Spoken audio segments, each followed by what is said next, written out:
আসসালামু আলাইকুম এভরিওয়ান, সবাই কেমন আছেন? আশা করি সবাই ভালো আছেন। আমিও আপনাদের দোয়ায় ও ভালোবাসায় ভালো আছি। আজকে চলে আসলাম আরও একটা নতুন রেসিপি নিয়ে। আজকে কাঁকরোল পাতা দিয়ে কাঁঠালের বিচি দিয়ে রান্না করব। আমার আম্মু আজকে কাঁঠালের বিচি নিয়ে নিয়েছে। প্রথমে ভালো করে ডোলে পরিষ্কার করে তারপরে যেরকম 4 ভাগ করে কেটে নিয়েছে। তা আমি আপনাদের মাঝে শেয়ার করতে চলে এসেছি। আমার মায়ের হাতে অত্যন্ত মজার সুস্বাদু এই রান্নাটা আমাদের খুব ভালো লাগে। কাঁকরোল পাতা দিয়ে কাঁঠালের বিচি দিয়ে অনেক মজা। তাই আমাদের গাছ থেকে আমরা কিছু কাঁকরোল পাতা নিয়ে নিলাম। দেখেন পাতাগুলো অনেক সুন্দর পরিষ্কার। বৃষ্টির দিনে কাঁকরোল পাতা দিয়ে আজকে আমরা রান্না করব। প্রথমে আমি কাঁকরোল পাতাগুলোকে নিয়ে নিলাম, তারপর এগুলো কেটে নিলাম, তারপরে কিছু আলু ও তার সাথে অ্যাড করব।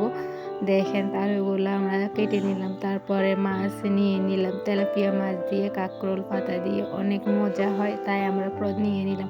প্রথমে একটা চুলার মধ্যে একটা কড়াই দিয়ে দিলাম, তারপরে পেঁয়াজ, তারপরে তেল দিয়ে কিছুক্ষণ ভেজে নেব। দেখেন আপনারা। তারপরে অল্প পরিমাণে একটু রসুন বাটা দিয়ে একটু ভেজে নেব। আমার মায়ের হাতের রান্নাটা আমাদের অনেক মজা লাগে কাঁকরোল পাতা দিয়ে। তারপরে একটু হলুদ দিয়ে দিলাম, তারপরে কিছু মরিচ অ্যাড করলাম, তারপর একটু পানি দিয়ে ভালো করে সবগুলো মিশিয়ে নেব। মিশিয়ে নিয়ে কিছুক্ষণ এগুলা ভেজে নেব। তারপরে একটু পানি দিয়ে ঢাকনা দিয়ে দেব। আবার একটু লবণ দিয়ে দিলাম, পরিমাণ মতো একটু লবণ দিয়ে ঢাকনা দিয়ে দিলাম।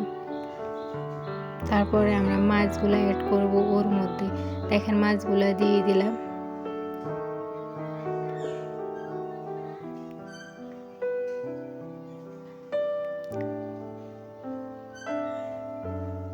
তারপরে ঢাকনা দিয়ে রেখে দেবো। ঢাকনা আবার তুলে নিলাম। দেখেন আমাদের মাছগুলো হয়ে গেছে, তাই আমরা একটা বাটিতে মাছগুলো তুলে নিয়ে নেব। মাছগুলো তুলে নেওয়া শেষ। এবার কাঁঠালের বিচিগুলো দিয়ে দেব।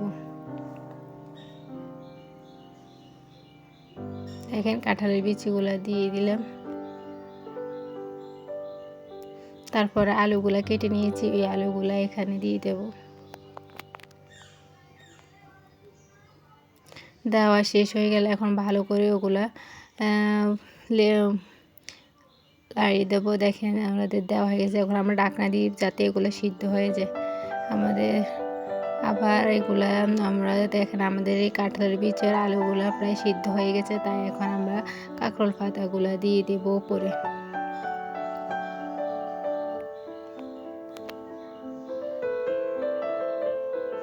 খুন্তির সাহায্যে সবগুলো মিশিয়ে নেব। তারপরে ঢাকনা দিয়ে দিলাম। এই রান্নাটা আমাদের অত্যন্ত মজা লাগে। আমার আম্মুর হাতের রান্না বলে কথা। তারপরে সব পানি দিয়ে দিলাম, পরিমাণ মতো পানি দিয়ে এগুলো সবগুলো মিশিয়ে নেব। যদি আমাদের এই রেসিপিটা আপনাদের ভালো লাগে তাহলে অবশ্যই লাইক, কমেন্ট, শেয়ার, সাবস্ক্রাইব করে আমাদের পাশে থাকবেন। যারা আমাকে সাবস্ক্রাইব করেছেন তাদেরকে অসংখ্য ধন্যবাদ। যারা করেন নাই তারা অবশ্যই করে নেবেন। আমাদের রান্না প্রায় হয়ে গেল, তাই আমরা একটা কড়াইতে সবগুলা রান্না নিয়ে নিলাম। মাছগুলো দিয়ে দিলাম। দেখেন আমাদের কি সুন্দর করে রান্নাটা হয়ে গেল প্রায়।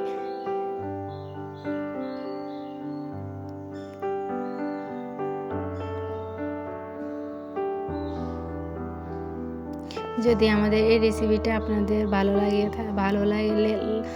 লাগে তাহলে অবশ্যই আমাদের পাশে থাকবেন। আপনাদের ভালোবাসা পাওয়ার জন্য আমরা নিত্য নতুন করে রেসিপি নিয়ে আসবো। আবারও আরেকটা রেসিপি নিয়ে আপনাদের মাঝে হাজির হব। যদি আমাদের এই রেসিপিগুলো আপনাদের ভালো লাগে তাহলে অবশ্যই লাইক, কমেন্ট, শেয়ার, সাবস্ক্রাইব করে আমাদের পাশে থাকবেন। সবাই ভালো থাকবেন। আসসালামু আলাইকুম।